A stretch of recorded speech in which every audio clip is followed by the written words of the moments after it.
it's Sally here from Minerva. I hope you're all doing really well. I'm really happy to be back with you today to share another sew along, and today we're going to be sewing up a lovely pattern from New Look, and it's this one, New Look 6644. So this is a really nice pattern with 3 different options of things that you can sew. So option A is a really nice casual style knit top with a V-neck and long sleeves.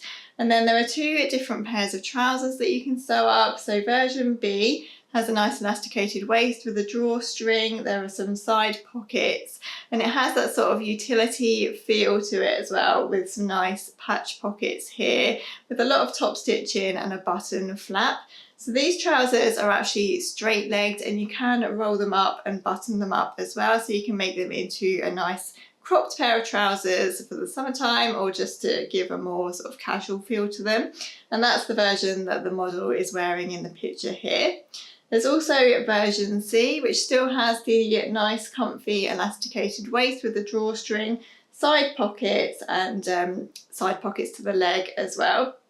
But these trousers actually have a cuff at the bottom, so they have a little bit more of a jogger feel. The back of the trousers has a lovely flattering yoke detail to it, which gives a nice fit and feel to the trousers. It just gives them a little bit more shape. And with both versions of these trousers, there's a lot of lovely top stitching that you can get your teeth into. So if you are a fan of top stitching, this will be a really nice pattern for you. So in terms of sizing for this pattern, the sizes range from a size 8 up to a size 20, which is a European size 34 up to a size 46. And that is a bust measurement of 31.5 inches up to 42 inches.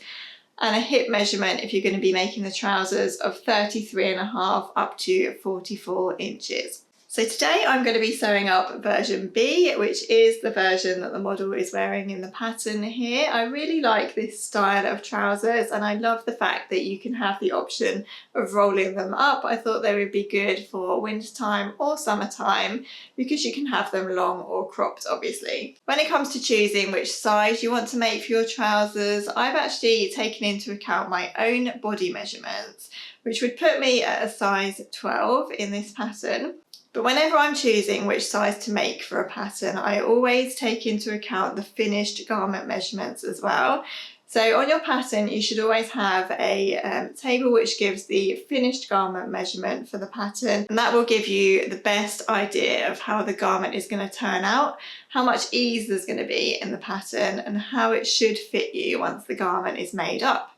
So taking into account my own body measurements and the finished garment measurements, I'm actually going to make a size 8 today, even though my body measurements put me at a size 12. And the reason for that is actually because I can tell from the finished garment measurements that there is going to be a lot of ease in the pattern once it's sewn up. If I sew at the size 8, I'm still going to have a good 2 inches of ease around my hips.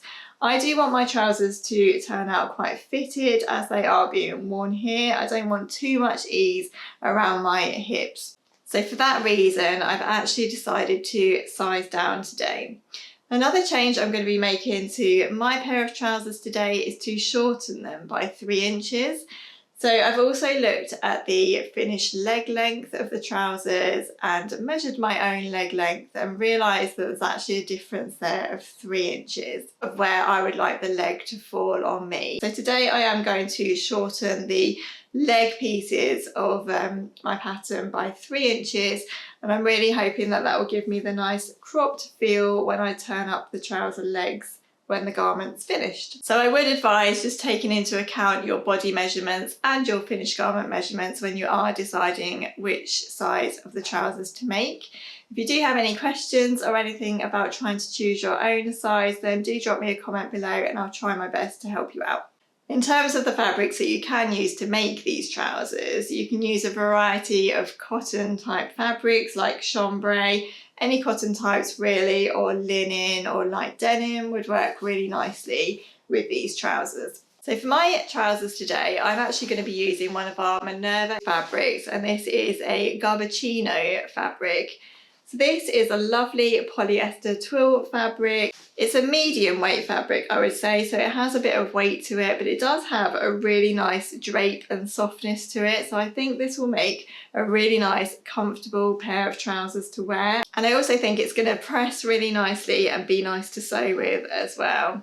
And of course I went for the khaki colour because I really wanted to stick with the utility style of the trousers that I'm going to be making today. But this fabric does come in a wide variety of lots of different colours. So if you don't want to use khaki, then there are lots of other colours that you can choose from. Just in case you're wondering if I'm wearing anything handmade today, underneath my woolly cardigan here, I am wearing an Agnes t-shirt by Tilly and the Buttons, which is made from our lovely drapey Minerva exclusive viscose jersey, which is just lovely. I love making up t-shirts like this from a drapey, cosy viscose jersey that I can wear underneath knitwear and shirts and things like that. So just in case you're interested, I will link this fabric below as well if you want to pop over and check that out. So I'm going to get on and cut out my trousers now, and I'll catch up with you along the way. If you do want to sew along with me, don't forget that you can pause or rewind the video at any time if you need to. So since I'm going to be making version B today, I need to cut out pieces 6, 7, 8, 9, 10, 11, 12, 13, 14, 15, 16 and 17, which is actually a piece of elastic. So there are quite a lot of pattern pieces to cut out. Some of them are quite small because they are all the pocket pieces and pocket facings and things like that. Pieces 6 and 7 are actually the leg pieces, and those are the pieces that I'm going to be shortening when I come to it. So after I'd cut out all of my paper pattern pieces, I needed to go ahead and shorten my 2 leg pieces. The way that I did that was to use the lengthen or shorten line included in the pattern and draw a line 3 inches above that lengthen and shorten line.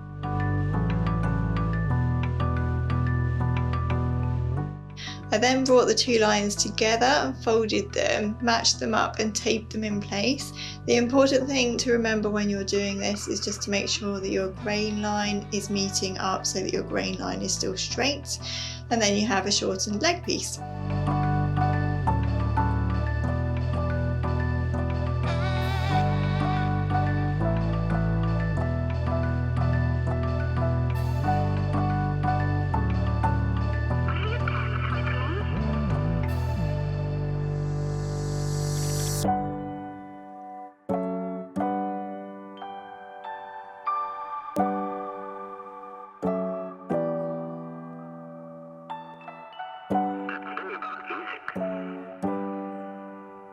So I now have all of my pattern pieces cut out, and I've left the pattern paper pieces on top of all of my fabric pieces just so that I can remember what's what and also check any notches and lines along the way as I go.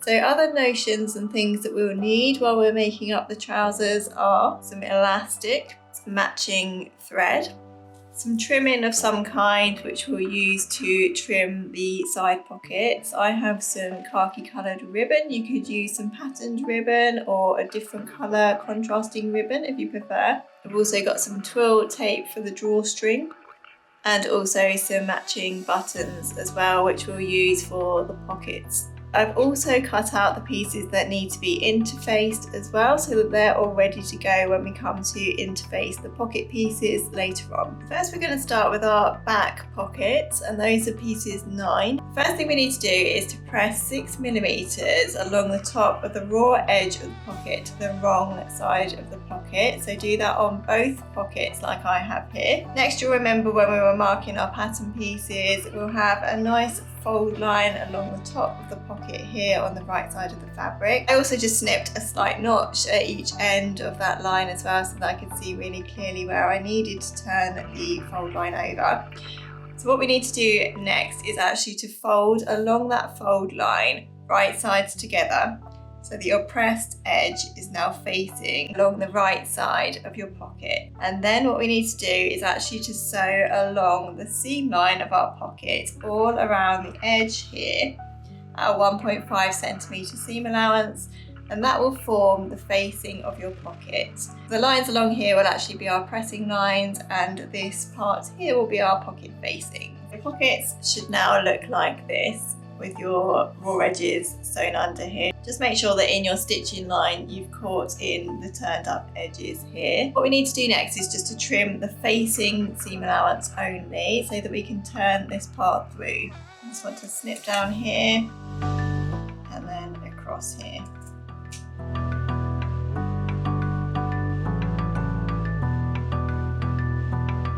Once that's trimmed, we just need to turn the facing through to the other side.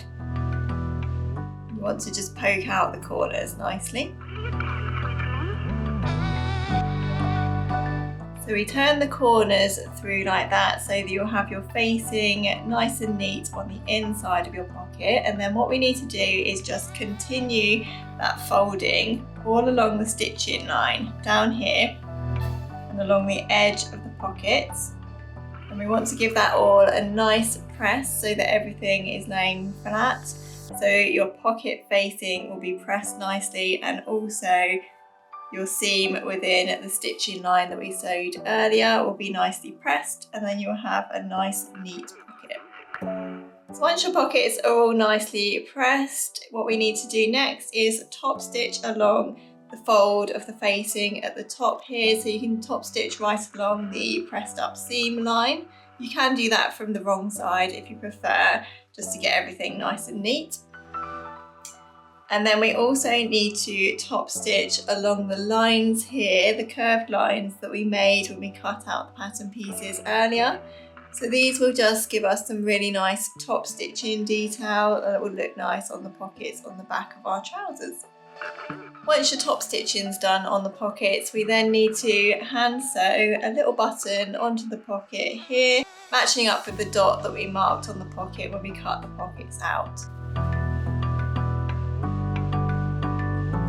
Next we want to grab our back leg pieces, and there are 2 dots on the pattern piece here which we should have marked when we were cutting out earlier. So these 2 dots here are going to be where we line up our pocket to top stitch it onto the back pieces of the trousers. So you need to find the dots that you marked, just line it up with the dots that you marked earlier and pin it in place. So once the pockets are pinned to the trousers, we then need to stitch them to the back trouser pieces, and the pattern suggests that we stitch near to the pressed edge and then 6mm away again, so you get 2 lines of top stitching all around the back pocket piece.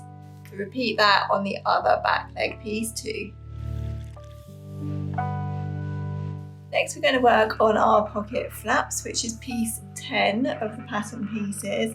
We need to apply fusible interfacing to one of each of the pocket flaps. We then need to place our pieces right sides together. And so all around the curved edge here at a 1cm seam allowance, which is slightly smaller than the 1.5cm seam allowance that we have been sewing so far. So just be careful when you are going through this pattern that you do just check the seam allowances, because they do vary throughout the pattern. If a seam allowance isn't stated, then the pattern says that it should be a 1.5cm seam allowance. Once you've sewn your seam allowance, you then need to just trim your seam allowance down and clip the curved edges here so that we can turn this through nice and neatly.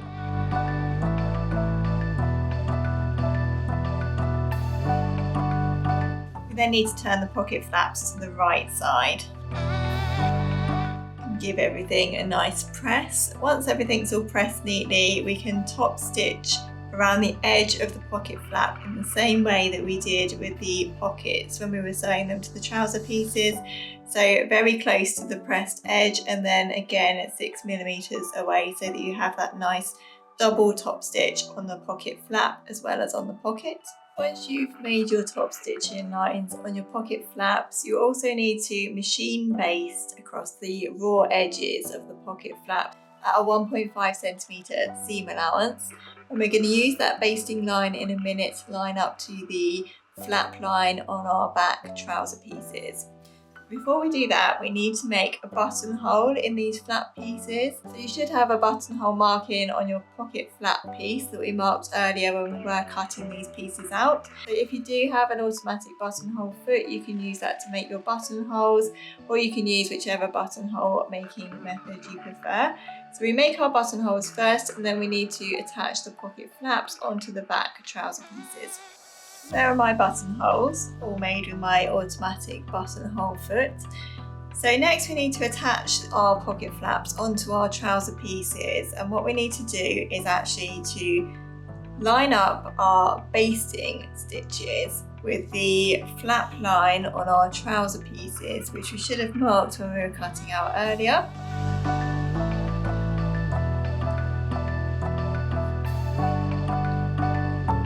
Right sides together, match up your basting line with the marked flap line on your trouser pieces and pin that in place. And then what we need to do is stitch along that line, and then your flap will turn over like this, and that will form the flap of your pocket. So you can see that the cargo style of the pants is beginning to take shape now. Once you've stitched your pocket flap to your trouser pieces, you can top stitch along the flap piece here just to keep everything in place, and then give everything a good press so that it's holding nicely. So there are my pocket flaps all sewn on and top stitched across here, and I've given them a little press down so that everything's lying nice and flat. Open and close these. If you preferred, you could have overlocked this piece inside here. The pattern didn't say to do that, but it's something that I might do next time, although I don't expect these pockets will be open very often. They do look really nice now that they're all top stitched and sewn down. So next we need to attach the yoke pieces onto the back pieces of our trouser legs. Yoke pattern pieces are pattern piece 8. So we need to pin one of each of these to the right side of our trouser piece. We want to place them right sides together, matching up the two notches here. The widest part of the yoke will line up with the curved part of the back of your trouser leg here, the notched part. So you'll have your widest piece of yoke matching up with this nice curved part of the trouser piece. So match up your notches and pin that in place.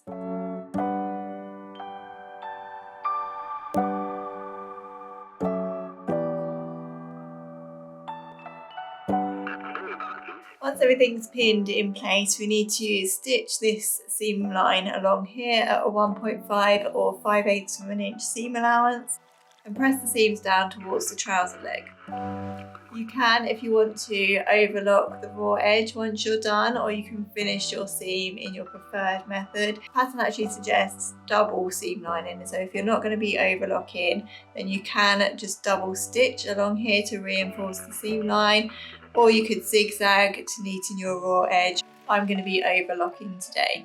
Once your yoke pieces are sewn on and you've pressed the seam allowances down towards the trousers, you can then top stitch along the pressed edge here at a 6mm seam allowance. That will give us some more nice top stitching detail. When we've done that, we just need to stay stitch along the waist edges here as well to make sure that nothing stretches out when we come to attach the waistband a little bit later on. So now we need to attach our inseam pockets, and we need to attach those on both the front and back leg pieces. So something that I've done before I've started that the pattern doesn't tell you to do, but I feel as though this is going to give me a neater finish, is to overlock the outside edges of the pocket bags and also the outside edges of the legs of both front and back pieces as well. And the reason that I've done that is because we'll need to press those seams open eventually, and once the pockets are sewn in, it's going to be more difficult to overlock or neaten those edges after we've attached the pocket bag. So if you feel as though you'd like to do the same, then go ahead and overlock your outside leg pieces on both of the front and back first, and also the outside edges of your pocket bag as well. So something else that I've done in preparation before I start to attach the pocket bags is just to stay stitch along the front leg waistband edge as well, and the pattern tells you to do that before you go ahead and attach the pocket bags. So So we have 4 pocket bags here, and we need to attach 1 pocket bag to each leg piece. So on each leg piece we need to place a pocket bag right sides together, face down on top of our leg piece, and then on your pocket bag and on your leg piece you should have 2 dots marked. You'll need to have your raw edges lined up together along your leg piece and your pocket bag piece, and just match up those dots. The easiest way I find to do that is just to poke a pin through your dot and find the corresponding pin underneath on your leg piece and just pin like that. Make sure that your raw edges are matching along the leg line and along the waistline as well. So you need to repeat that pinning process for each leg piece. Once we've done all our pinning, we then need to stitch the pockets to each side seam using a 1 centimetre or 3/8 of an inch seam allowance, is slightly less than we are used to. And then we need to press the seam allowance towards the pocket and press the pocket away from the seam line. Next we're going to be sewing the side seams of the trousers. So you need to have 1 back piece of your trouser leg. So we need to have 1 back piece of trouser leg and 1 front piece of trouser leg, and we need to lay them together, right sides together, matching up the side seams and the pocket pieces so that everything is laying flat. We need to pin right along the side seam of the leg of our trousers. We need to leave an opening where the dots are on the pocket pieces, because this will be where your hand will fit into the pocket. First of all, pin where your dots are, but make sure you leave that gap. The top dot should match up with the bottom of the trouser yoke. So just make sure that everything is laying where it should be. Pop a pin in, leave that gap open, and continue to pin right the way along your trouser leg outer seam.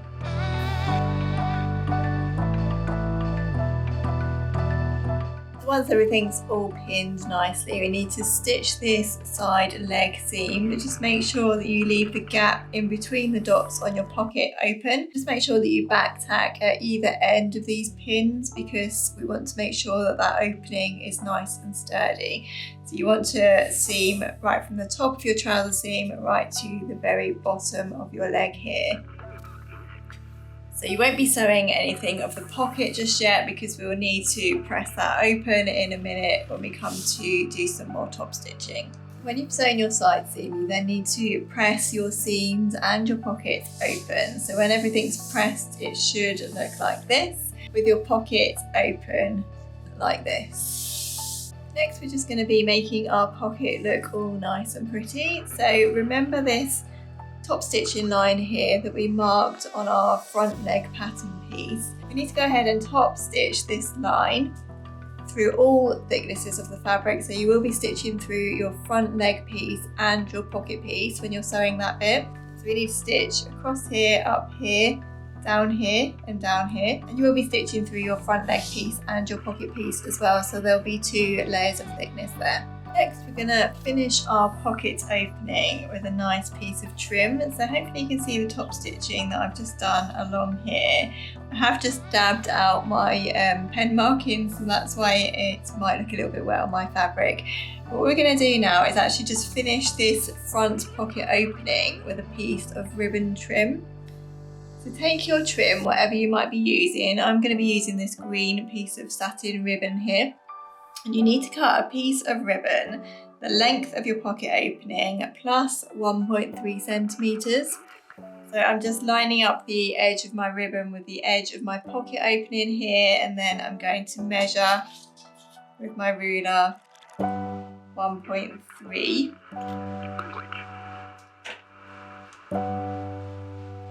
Just make a little mark there and trim the ribbon at that point.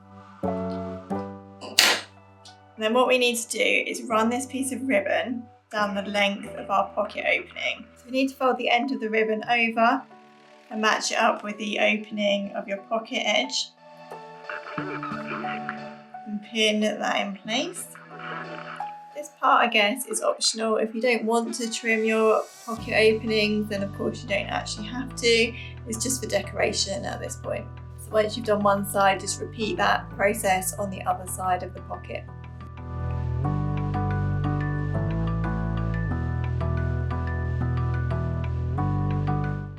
Once everything's pinned in place, you just need to top stitch that ribbon in place along the pocket opening. Just make sure that your other side of your pocket is well out of the way. You will be sewing through the leg piece and your pocket piece again when you're sewing this ribbon in place. So the trim is now all sewn on and I've top stitched all around the edge there. So next what we need to do is actually sew around our pockets so that they are attached together, and we can put our hands or whatever else we want to in them when the trousers are done. So we need to pin all around the outside edge of the pockets and then stitch around with a 1.5 centimetre seam allowance.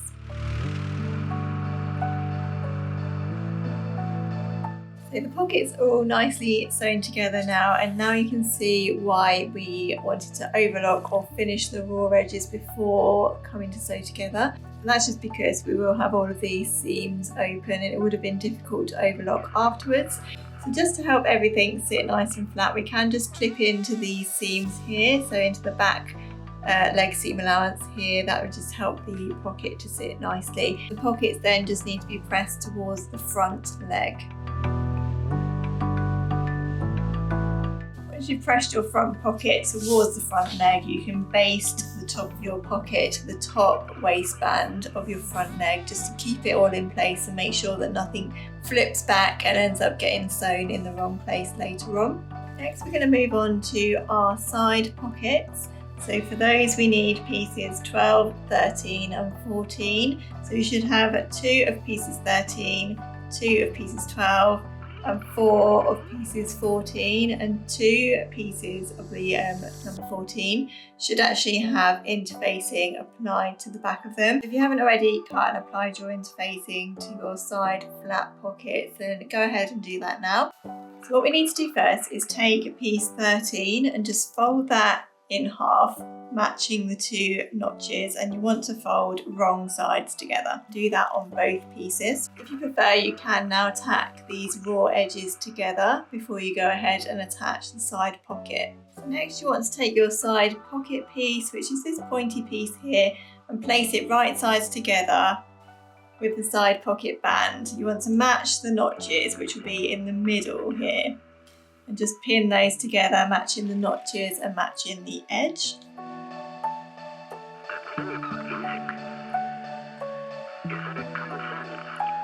And then we want to sew along these raw edges to seam them both together, and that will form our side pocket. So next, in the same way that we did with the back pockets, we're going to stitch all the way down the raw edges of the side and the bottom edges of the pocket.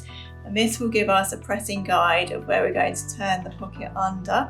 So once you've sewn all around the edges of your new pocket, you can then press under, as we did before, all around that seam line that you've just sewn, using the stitching line as a guide so that you have a nice neat pocket. We then need to hand sew on a button again like we did for our back pockets, and you should have a little dot here marked from the pattern piece. If you find that yours has disappeared like mine did, it's fine to use the pattern piece again and just line everything up and redo your dot. So once you've got your dot in place, you can then hand sew your button in place. Now we want to sew our pocket onto our leg pieces. So if you take your leg pieces again and open them out like this so that your seam line is running down the middle, you can then find the dots that we marked on the leg pieces earlier and line your pocket up with those dots. We can just pin the pockets in place.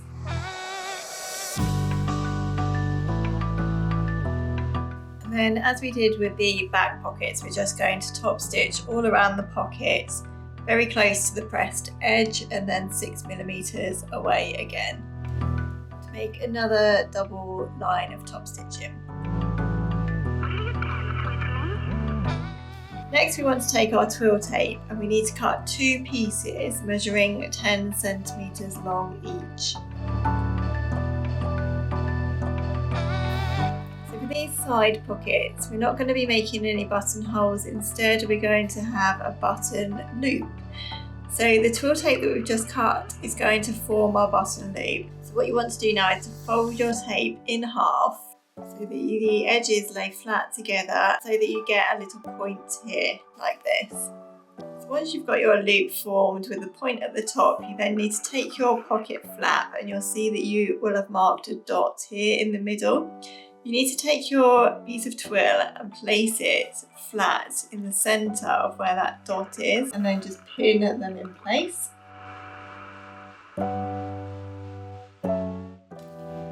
And then we're just going to baste across the raw edges here just to keep those loops in place nicely. Once you've basted those loops in place, you then need to find your interfaced pocket flap pieces and place them over the other pocket flap right sides together, and pin all around the edge because that's where we're going to be sewing next. Once everything's pinned, you want to sew all around this edge here and just leave the top edge open. Once we've sewn all around the edge of the pocket flap, we just need to trim the seam allowance down by half and then clip into the corners like we did earlier to make everything easier to press through. Then we need to turn the pocket flap the right way out. Give everything a really nice press, and you can see that your button loop has come through to the right side now and it looks all nice and neat. Then once everything is all pressed, we need to machine baste as we did before with the back pockets along the top with a 1.5cm seam allowance. We also need to top stitch around this pocket flap, the same as we have been doing throughout, where we top stitch very close to the pressed edge and then 6mm away again to keep everything nice and consistent.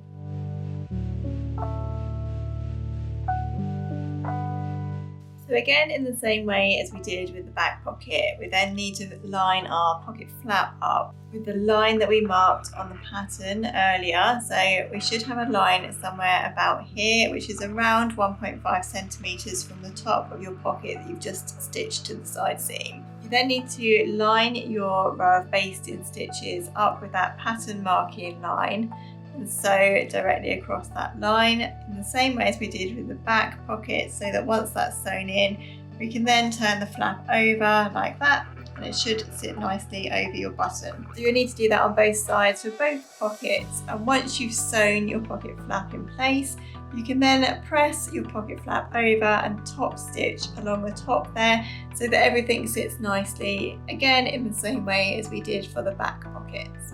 Next, we're going to be making the tabs for our trousers, and this is what we will use to roll the trousers up with. So you want to take pieces 15, fold them in half, right sides together with your long edges meeting. And then we need to sew along the long edge here and down one short end where the buttonhole marking is. And we want to use a 1cm seam allowance across there and across the end here, and then we need to trim the seams and turn this loop through to the right side.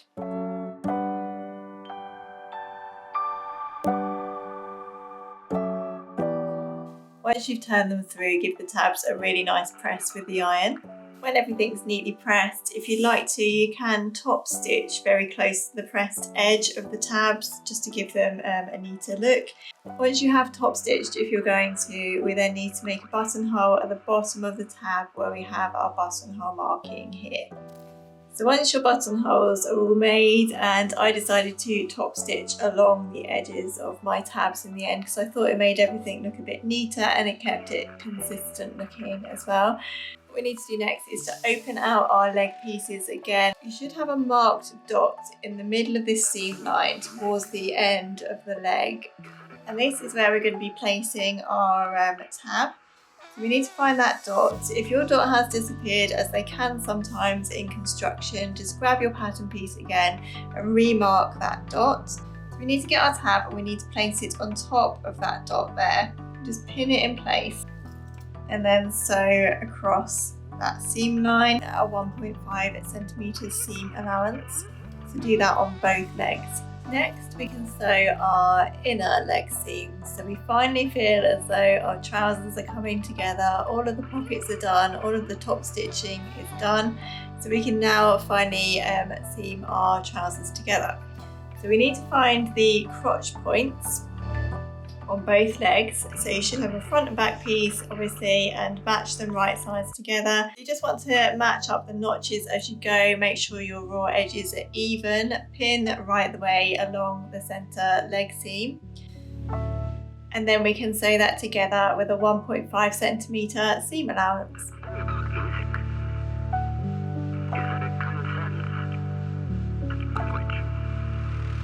Once we've sewn the inner leg seam, we then need to sew the crotch seam. And the way that we do that is that we need to match up the legs right sides together around the crotch seam. The way to do this is to turn one of the legs right way out.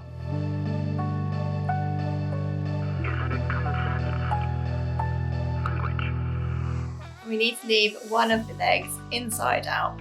We then place one leg inside the other. So your leg that is the right way out, place that inside the leg that is the wrong way out and match up the crotch seams. So this will feel a little strange while you're doing it, but don't worry, it will work out. So we need to match up the inner leg seam that we've just sewn. Top of the waistband and match up the notches as well. So you can see that I've got my notches together here.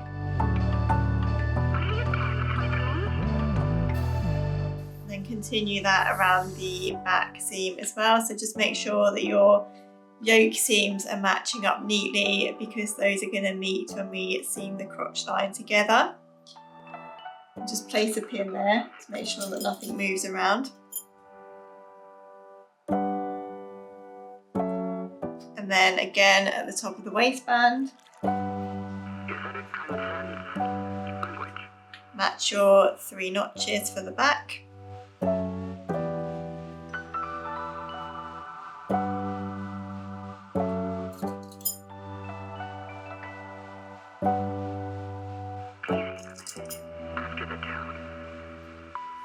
Then we need to sew right along that curved crotch seam there.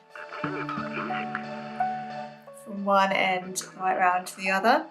So if you are overlocking, once you've sewn that seam, you can overlock your raw edges. If you're not overlocking, you can zigzag or you can double seam to just reinforce the seam line. Once your crotch seam is sewn, you can pull your trousers the right way out. We can see that we finally have what looks like a pair of trousers.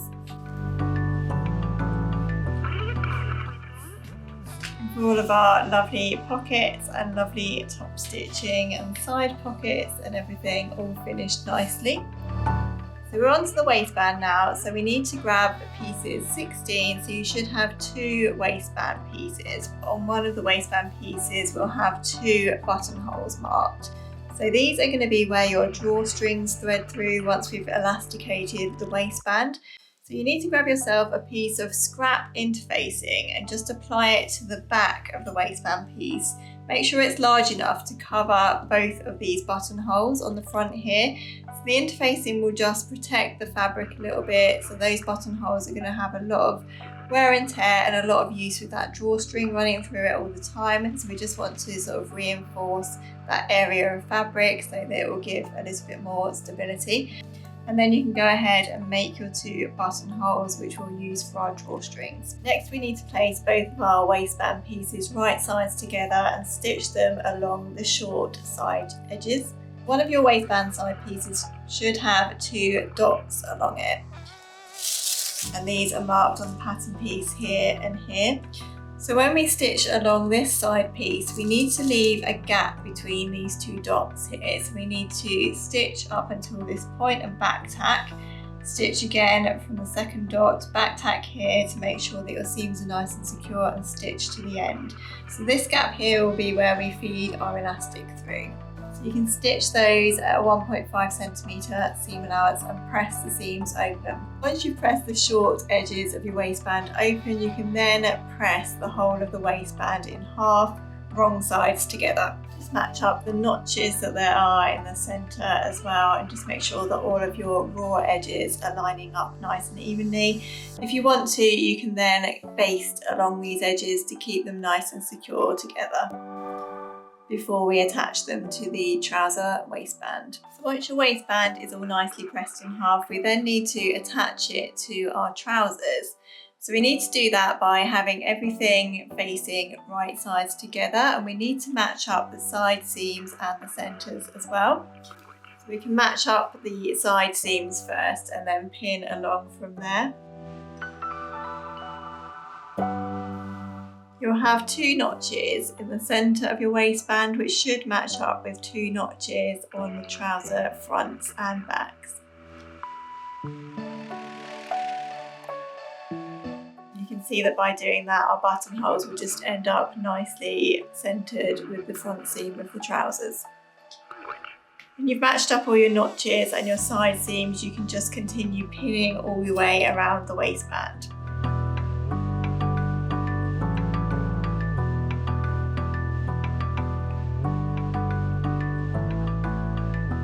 Once everything's pinned in place, you can go ahead and sew the waistband to the trousers. Once you've sewn that seam, you can then overlock it or finish the seam however you prefer, and then press the seam down towards the trousers. So what we need to do now is to make 3 separate channels for the elastic to run through. So we need to sew 1.5 centimetres away from the top of the waistband all the way around the waistband, and that will form our first elastic channel. We then need to sew 3.2 centimetres away from the top of the waistband to form the second channel. So you should end up with your buttonholes neatly in the middle channel when your 2 channels are sewn in. So if you prefer, you can actually draw the lines onto your waistband before you go ahead and sew if you want a line to follow, or you can do what I do and just line your edge of your fabric up against something on your machine, and that should give you a nice even stitching line. So there are my channels all nicely top stitched on. So now we need to insert our elastic. So the pattern does actually give you an elastic pattern piece guide. I always think it's best to cut the elastic based on your own body measurements though. So the way that I'm going to do it is actually get a piece of elastic and stretch it around my waistline so that I know exactly how big I want it to be. So cut 2 pieces of elastic at that length once you've determined what length you want your elastic to be, and then the pattern suggests that you thread both pieces of elastic through the channels at the same time. And the way that we're going to do that is by using the opening that we left in the side seam here. So I've attached a safety pin to one end of each of my pieces of elastic, and I'm going to thread them through the casings now, using that opening that we left in the seam allowance here.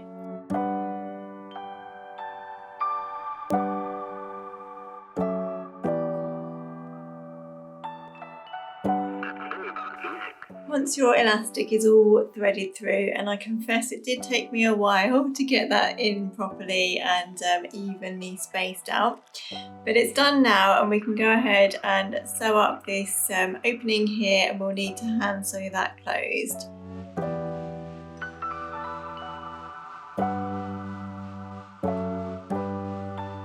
And then the last bit of threading that we need to do is to thread our twill through the buttonholes. So we didn't need the opening for that, we can just use the buttonholes that we made earlier and thread the twill through, and that will give us our drawstring tie waist.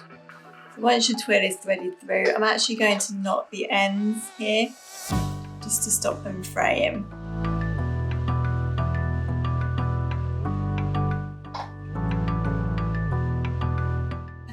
So all we have left to do now is turn up our trouser leg hem. So the pattern does include a 1 1/4 inch hem allowance or a 3.2 centimetre hem allowance.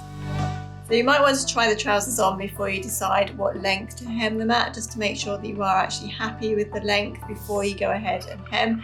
Remember that these are probably going to be worn turned up as well, so you want to have enough length that you can turn up a good amount and then clip them up the button. So I'm going to turn my hems up by 1 inch or 2.5 centimetres. So I'm going to go ahead and measure 1 inch all around the leg bottom, and then I'm going to press that amount up, and then I will just turn under. So the very last thing that we need to do is attach a button. We just need to sew that just underneath the seam line of where we sewed in our tab on the inside. So once you've placed your button there, you can try on your trousers and see where you'd like them to be rolled up to, and then we're done. So I'm going to give my trousers a good press over now, and then I will put them on and show you what the finished trousers look like. So the trousers are all done, and that was quite a mammoth project actually, wasn't it? So I really hope that you enjoyed seeing the sewing process behind these trousers, and if you did sew along with me, I really hope you enjoyed making them up. I decided not to wear my trousers in the ending of this video because I wanted to show you how some of the details had turned out and talk through a couple of tweaks that I've made since I made my trousers. I will put in a little bit of video footage of me wearing the trousers so that you can see how they look on.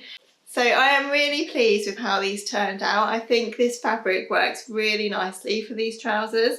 So the twill is really soft and really nice to wear. It has a bit of drape to it, so it holds the sort of cargo shape of the trousers really well, and the legs drape nicely. I'm really pleased with how these pockets turned out as well. They pressed and top stitched really beautifully. So yeah, I'm really pleased with how they look too.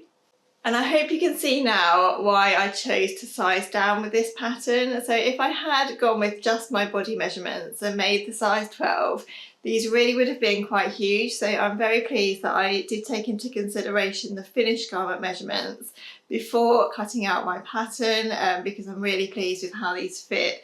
They're just about the perfect size really. There's a bit of ease around the hips, but not too much. So a couple of little tweaks that I've made since I finished sewing the pattern were just to lower the button here, so where our tab is, where we fold the trousers up. Once I tried mine on and rolled the trousers up to where I wanted them to fall, I then decided to just lower the button here so that the tab just worked nicely. I turned them up to where I wanted them to fall, and this little tab here was just pulling a little bit. So just by lowering the button, it gave me a little bit sort of more ease and movement here with the tab, and that worked really nicely. So if you find the same, then that's a really simple change to make. The other thing I did was just to hand sew the other side of the turn up to the side of my trousers. So I'm thinking that I'm most probably going to be wearing these turned up all the time. So I have just run a little hand stitch along the seam line of the inner leg as well, just to keep that fold nicely in place, because I did find that it was kind of dropping down on one side where there's only one side caught up with the button band. So if you feel as though you'd like to make up your own pair of cargo pants with this pattern, then I will of course list all of the details, the pattern, the fabric, the notions and everything else that I've used today. And don't forget that by signing up to our Minerva Craft Club, you can actually save 10% on all of these fabric and notions and anything else you might want to buy from the website over a 12-month period. If you haven't already set up your own Minerva profile, it's really quick and easy to do so. You just need to register on the website, and you can then start sharing your own makes and following other Minerva makers and saving and sharing inspiration for your next sewing project. You can even save this video and the things that I've listed in it if you'd like to.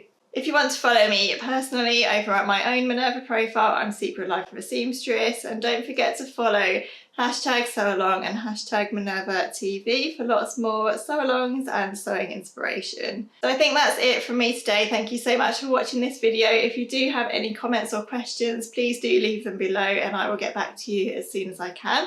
Otherwise, take care and happy sewing, and I'll look forward to seeing you in my next video. Bye!